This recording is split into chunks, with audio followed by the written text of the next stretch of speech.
2017年，苹果 CEO 蒂姆·库克来到了江苏昆山的立讯精密工厂，参观生产线工人们对 AirPods 组装工作。在他的身边一直站着一位面带微笑的中年女子，女子名叫王来春。30年前，她是富士康工厂里一个最普通的打工妹，如今她是立讯精密的董事长，身价早已过千亿。从打工妹到女富豪，王来春是如何逆袭的？让我们一起来看看她的逆袭之路。大家好，这里是第5情报站。1988年，一家工厂在深圳建成了。这个厂子的老板叫郭台铭，而这家并不起眼的工厂，就是后来家喻户晓的富士康集团。工厂建立之后，从广东澄海、丰顺、潮州等地首招150名员工。在听到富士康招工的消息后，来自汕头澄海区莲下镇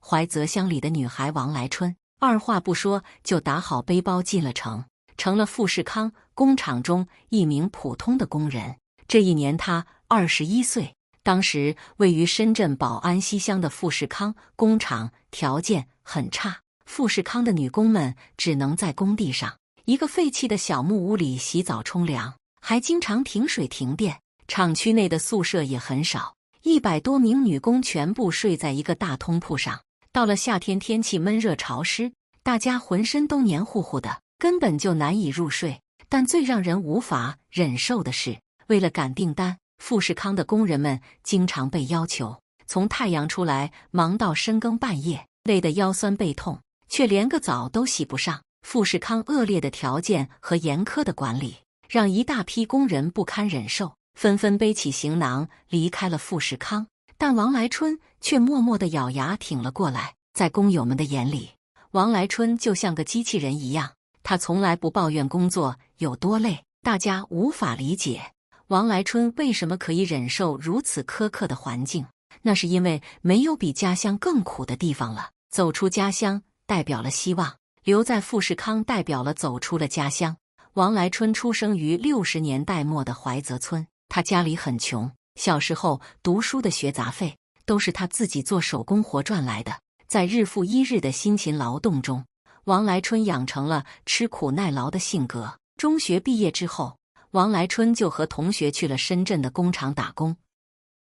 在位于蛇口的日本三洋工厂打工期间，王来春见识到了全球领先的现代化工厂的模样，他由此开阔了眼界，萌生了想要出去闯一闯的念头。80年代的潮汕乡村，女孩子可走的道路不多，一条是外出打工赚钱，另一条路就是在家务农，然后结婚生子。见识过外面的精彩的世界的王来春，毫不犹豫地选择了前者。她实在太想摆脱贫困的枷锁，走出这座籍籍无名的小乡村了。因此，无论富士康的条件多么艰苦，王来春都咬牙坚持着。她在富士康一干就是10年。富士康的老板郭台铭是一个性格要强、敢于打拼的人，而王来春与他的性格很像，是一个不肯认输的女汉子。郭台铭每次在厂里搞演讲时，别人都把他的话当耳旁风，只有王来春坐在台下认真地听他讲话，并且将郭台铭只要肯打拼，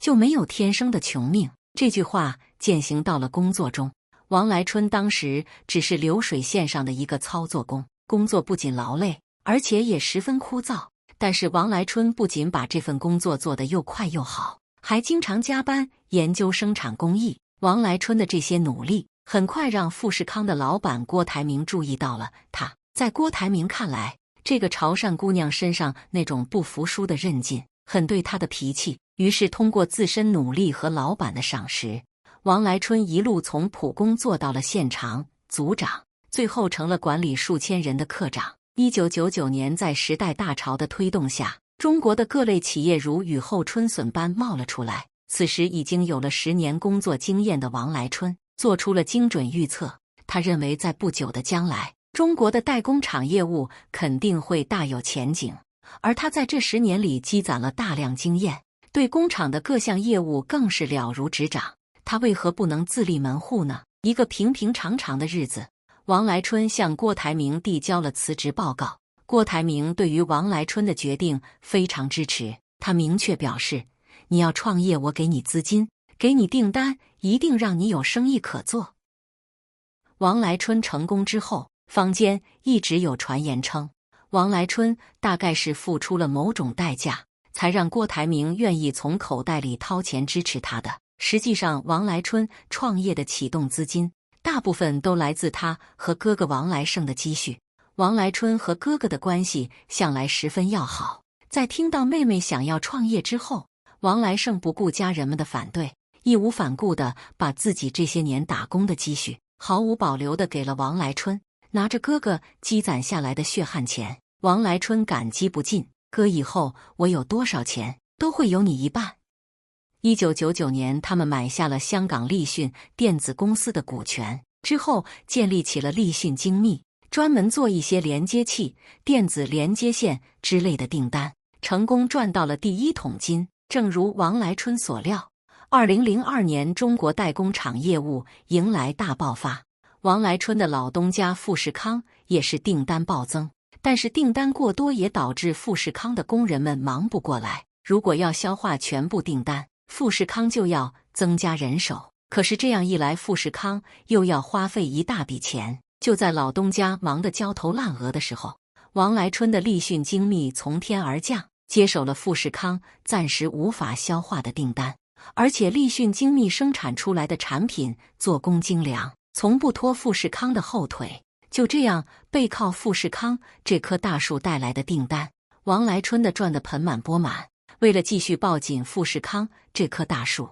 立讯精密的子公司昆山全盛和蓬莱立讯对富士康展开了贴身服务，一度被误认为是富士康的子公司，背靠大树好乘凉。几年后，立讯精密在深交所上市，王来春的身家也已经超过了23亿。多家媒体对王来春从打工妹到女富豪的故事进行了浓墨重彩的渲染，将一个不认命、能吃苦、肯打拼的女企业家形象立在了民众面前。一时间，王来春成了众多女性心中的偶像。2009年9月，由郭台铭的亲弟弟郭台强控股的富港电子出资千万购买了立讯精密400万股，成了立讯精密的第3大股东。可以说，没有郭家兄弟的支持，王来春的创业之路还要经历很多坎坷。然而，在生意场上，没有永远的朋友，大树底下再好乘凉，也不如自己手里有一把遮阳伞。